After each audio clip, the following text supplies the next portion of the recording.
wasiirka wasaaradda difaaca ee dalweynaha Ruushka ayaa sheegay in 12 cutub oo militari ah sida ugu dhaqsiyaha badan ay Moscow u dhisi doonto dhammaadka sanadka, kuwaas oo sida muuqata la geyn doono galbeedka dalka.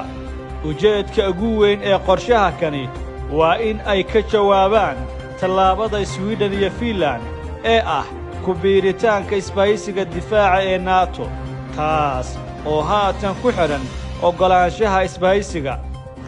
isaga oo ka hadlayay wasiirka wasaaradda gaashaandhigga ee waddanka Ruushka shirka ammaanka oo lagu qabtay magaalada Moscow ee caasimadda dalweynaha Ruushka, Sergey Shoigu waxa uu ku tilmaamay tallaabada halbeeg ka hortag ah oo ku filan oo looga jawaabayo khatarta militari ee sii kordhaysa ee u dhow xuduudaha dalka Ruushka.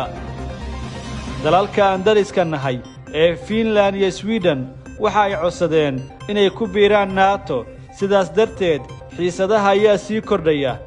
degmada militariga ee galbeedka waxaan qaadaynaa tallaabooyin ka hortag ah oo ku filan dhammaadka sanadka. 12 cutub iyo cutubyo militari oo dheeraad ah ayaan samayn doonaa, kuwaas oo si degdeg ah jawaabo wax ku ool ah, tallaabooyin muhiim ah iyo qorshayaal qanciya qarannimada Ruushka ay fulin doonaan.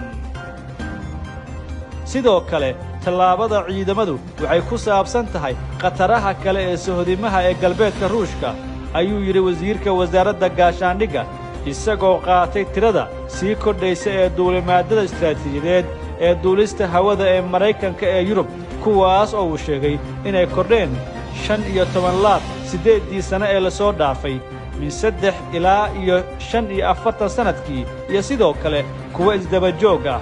booqashooyinka maraakiibta Maraykanka oo wata hubka gantaalaha ee la hagayo ee badda Baltic.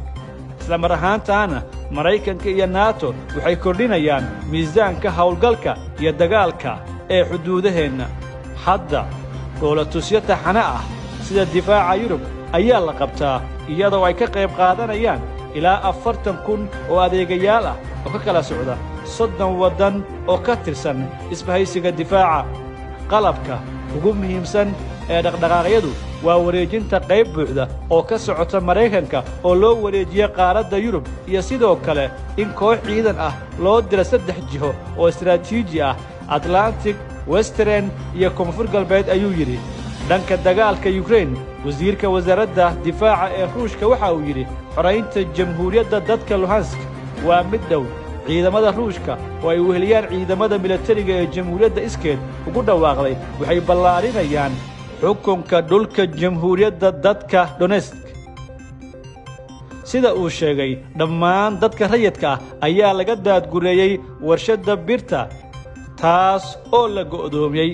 wasiirka wasaaradda gaashaandhigga ee waddanka Ruushka, isaga oo ka sii hadlayay shirka amniga ee ka dhacay caasimadda Moscow, waxa uu ka hadlay tirada ciidamada Ukraine ee isku soo dhiibay ciidamada Ruushka. waxa uu sheegay in markii hore ay ciidamada Ukraine ay gabaad ka dhigteen warshadda, balse markii ay dhowr jiho oo kala duwani ka soo galeen cutubyo abaabulan oo ciidamada Ruushka ah inay isa soo dhiibeen ilaa 1908 askari. Moscow waxay ugu yeertay ficiladeeda hawlgal militari oo gaar ah si looga jawaabo isku dayada danaysiga iyo dulinimada ku dhisan ee dunida dacaladeeda ka imaanaya. balse reer galbeedka iyagu waxay si toos ah duulaanka Ruushka ee Ukraine ku tilmaameen dagaal gardarro ah, oo taasna ay muujinayso dhaqanka kelitalisnimada ah ee Moscow iyo Putin, waxaana ay ku soo rogeen tallaabooyin lagu xakamaynayo awoodda dagaal ee militariga Ruushka, waxaana ay ku soo rogeen cunaqabatayno adag si ay tallaabada duulaanka ay jawaab uga bixiyaan. tallaabadan ayaa timi kadib markii madaxweyne Vladimir Putin uu si rasmi ah u aqoonsaday dowlado madax bannaan oo ka dhisan Ukraine, waa Donetsk iyo Luhansk, oo jamhuuriyadda noqday.